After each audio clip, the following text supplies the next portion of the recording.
Kita pindah ke pertanyaan nomor 2. Tapi sekarang kita balik. Kita akan persilahkan dulu Pak Joko Widodo dan Pak Yusuf Kalla untuk menyimak, dan saya ingatkan juga barangkali bisa disimak pertanyaannya. Saya akan bacakan. Negara Indonesia adalah negara yang dibangun dalam kerangka Kebineka Tunggal Ikaan. Bhinneka Tunggal Ika adalah semboyan bangsa yang sudah sejak dahulu menjadi bagian dari cita-cita para pendiri bangsa. Sayangnya, saat ini kenyataan kadang-kadang berkata sebaliknya. Ada pelanggaran hak asasi yang dilakukan kelompok mayoritas atas minoritas, juga ada gejala sukuisme dalam pemerintahan daerah dan berbagai gejala lainnya yang telah nyata-nyata merusak semboyan dan cita-cita mengayomi Bhinneka Tunggal Ika. Itu. Pertanyaannya adalah, mohon disimak, kerangka hukum apa yang akan Anda bangun? Kerangka hukum apa yang akan Anda bangun untuk memperkuat terbangunnya masyarakat yang berpegang pada prinsip Bhinneka Tunggal Ika?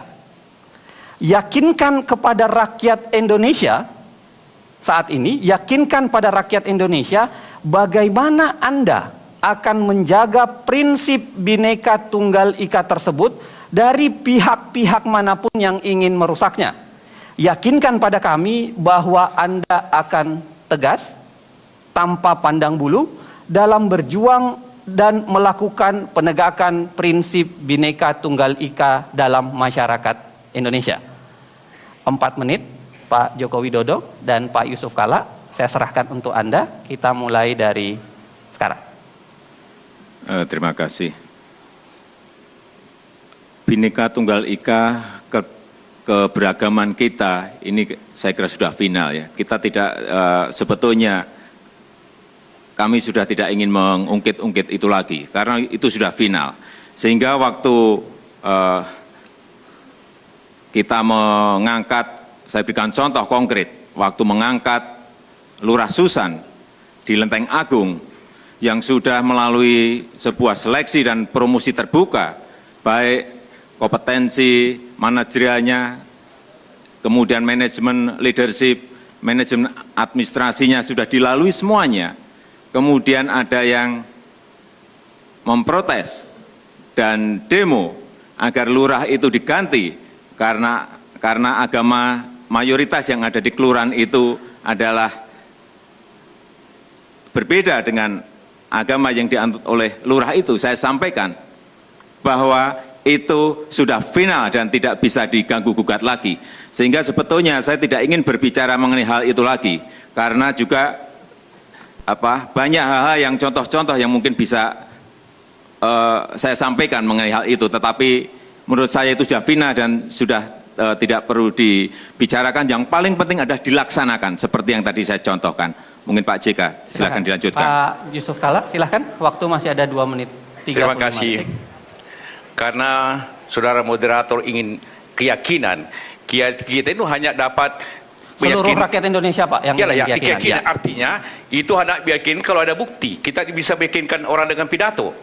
Jadi apa yang disampaikan tadi Pak Jokowi, bahwa negara kita ini yang negara plural itu sangat meyakinkan. Semua agama, semua suku menjadi bahagian yang satu daripada negeri ini. Bhinneka Tunggal Ika. Kami percaya dan kami yakin akan melaksanakan itu. Tapi untuk lebih menekankan lagi keyakinan seluruh bangsa, kita tidak hanya bicara ide, kita bicara pelaksanaan.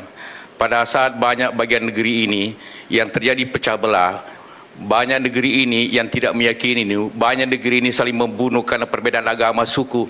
Alhamdulillah, saya menyelesaikan banyak hal di Poso, di Ambon, di Aceh. Saya tidak berbicara tentang harapan, saya berbicara tentang keyakinan. Saya tidak bicara tentang pidato, tapi saya menceritakan bahwa itu yang telah kita laksanakan.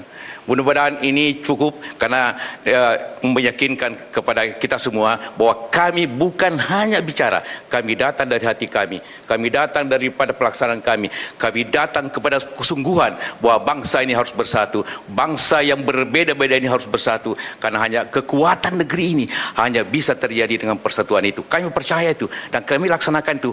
percayalah bahwa kami tidak pernah bergeser daripada keyakinan itu. Terima kasih. Masih ada 1 menit Pak, masih mau Cukup. ditambahkan? Cukup? Pak, silakan. Kita berikan tepuk tangan kalau itu.